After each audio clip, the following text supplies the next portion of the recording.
Kan ibunya ponakan gue kan, darah daging gue. Kalau gue kangen sama ponakan, gimana?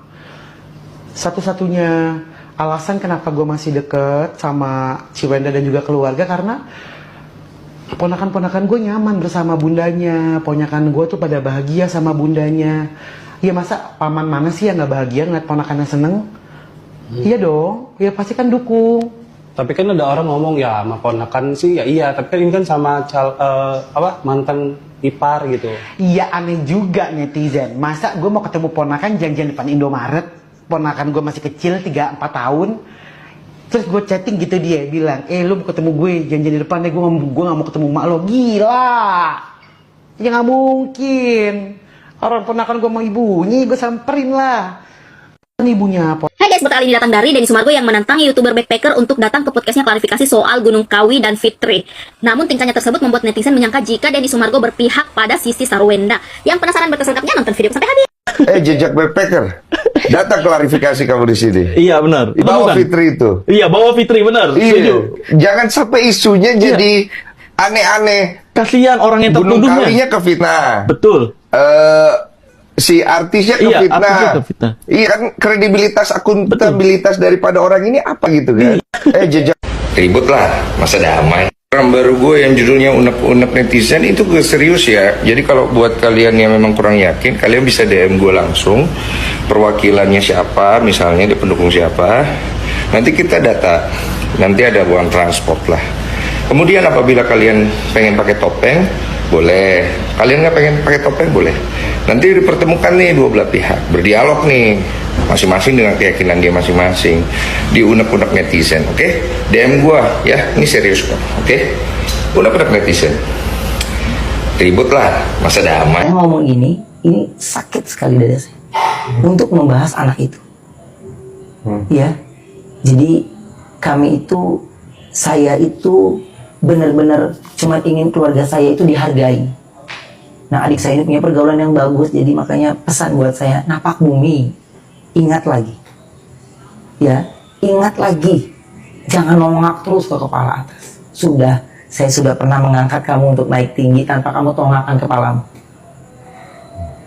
Jadi, selamat berjuang untuk sebuah kehidupan. Naikkan derajatmu dengan tidak menjatuhkan derajat orang lain. Apalagi derajat yang pernah memberi kamu makan. Tuh. Yang saya sudah bilang, ini adalah pertama kali buat saya.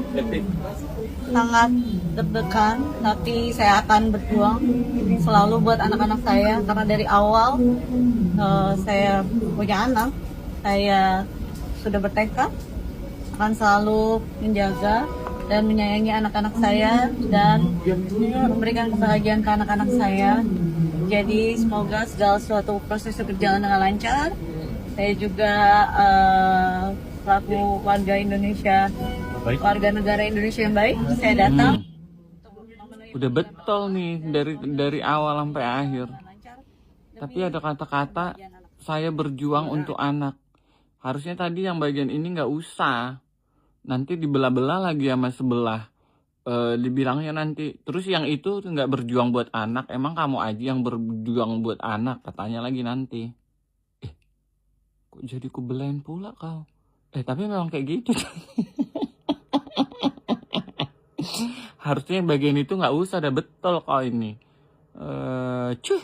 Hayo lo diskakmat sama Denny Sumargo. Denny Sumargo ini kan artis besar yang diharap-harapkan fansnya si Roro berpihak kepada opini mereka gitu kan ya. Makanya setiap ada responnya si Denny Sumargo tentang kasus ini, mereka goreng tuh bahwa Denny Sumargo sependapat dengan opini mereka. Coba diskakmat, kata gue malu sih ya. Kita baca ya, maaf bang, saya nggak respect lagi, saya unfollow. Jawaban Denny Sumargo ini malu sih kata gue. Gue bisa sampai kayak sekarang bukan karena respect lu. Gue bisa kayak sekarang karena gue punya integritas yang gak bisa digoyang oleh pembenci manapun. Ngerti kagak dia kalau dibilangin kayak gini? Ini lagi, Denny, atas dasar apa abang membuat tanggapan atau konten tentang isu ini? Kan marah-marah memang, misu-misu semua tuh fansnya si Roro. Atas dasar gue pernah difitnah, sering difitnah. Mama gue difitnah juga, hidup gue pernah kehancurkan karena difitnah, dan orang-orang yang difitnah nggak tanggung jawab dan lepas tangan. Buat orang lain mungkin bodoh amat lu fitnah. Buat gue, kalau fitnah lu lebih kejam dari pembunuh. Tuh, kasih paham Bang Denny. Kalau kataku malu sih ya, fans-fansnya si RO ini ya. Makanya stop haus validasi dari artis-artis besar. Kita punya opini. Misalnya ada yang berbeda dengan opini kita, terima dulu, terus cerna dulu, pahami dulu apakah kita yang salah dalam beropini, dalam berlogika. Begitu. Benar kata Denny Sumargo, dia itu pernah difitnah dan pada saat dulu itu ya hidupnya benar-benar hancur, difitnah, digoreng. Se-Indonesia juga dulu yang fitnah dia itu ya. Makanya dia nggak pengen ada orang lain merasakan hal yang sama kayak yang dia rasakan. Kita ini kalau pernah kena fitnah antara dua sih ya. Kalau hidupnya benar, sudah sembuh dari semua trauma itu, maka kita nggak mau orang lain merasakan hal yang sama. Tapi beneran ada juga orang yang pernah jadi korban fitnah, tapi jadi pelaku dia karena ya traumanya nggak dibereskan. Guys, mari hari ini kita kuak abis beberapa poin inti yang dipermasalahkan oleh kubu Ruben terhadap Sarwenda.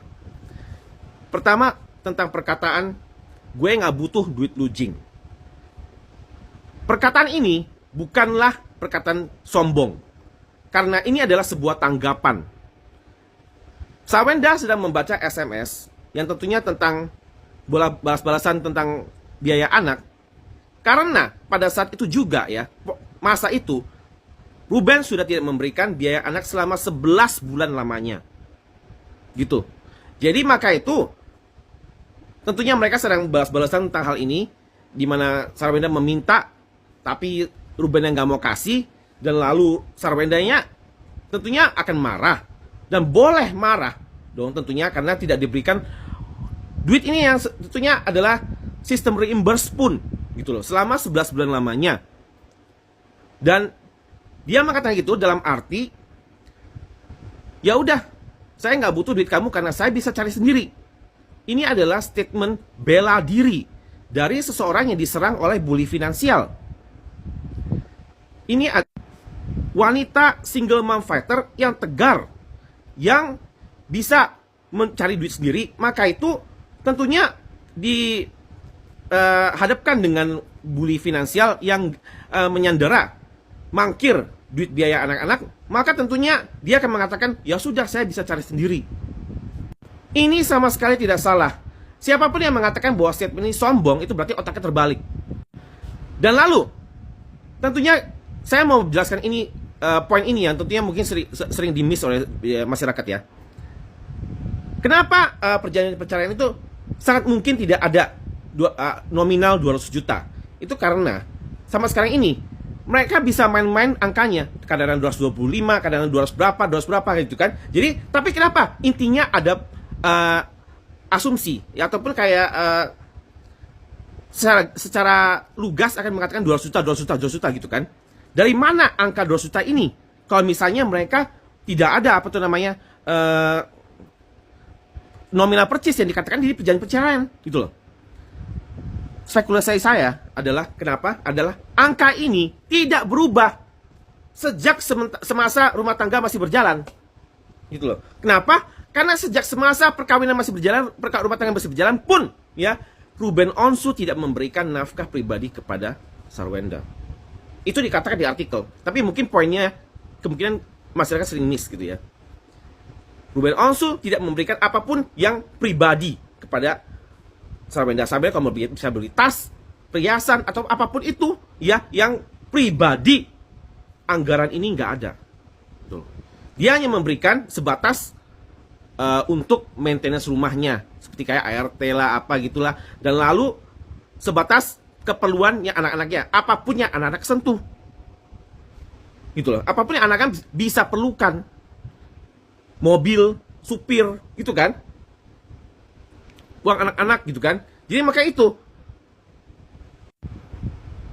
Tapi tentunya kita pikir ya, apakah ini kedengarannya wajar bahwa untuk seorang yang kaya tidak memberikan istrinya anggaran pribadi sama sekali selama pernikahan sampai setelah perceraian pun gitu loh, ya kan? Tentunya hal ini memang makanya bisa menyebabkan kekesalan dalam dirinya Sarwenda yang lalu bisa katakan bahwa tentang perkataan cowok macam-macam itu kan gitu kan. Tapi biar begitu pun yang akhirnya mau cerai pun adalah Ruben gitu loh. Gimana seorang suami ini gak bisa handle rumah tangganya gitu ya. Gak bisa handle istrinya, gak bisa handle konflik yang sedang berjalan ini sampai dia harus kabur dari pernikahan tersebut. Kabur dari rumahnya. Katanya trauma. Mental tempe emang. Kepala keluarga ini gak bisa handle kritik dari ini. Hinaan atau kritik terserah. Tapi maksudnya gini, dia harusnya bisa handle semua masalah dalam rumah tangga.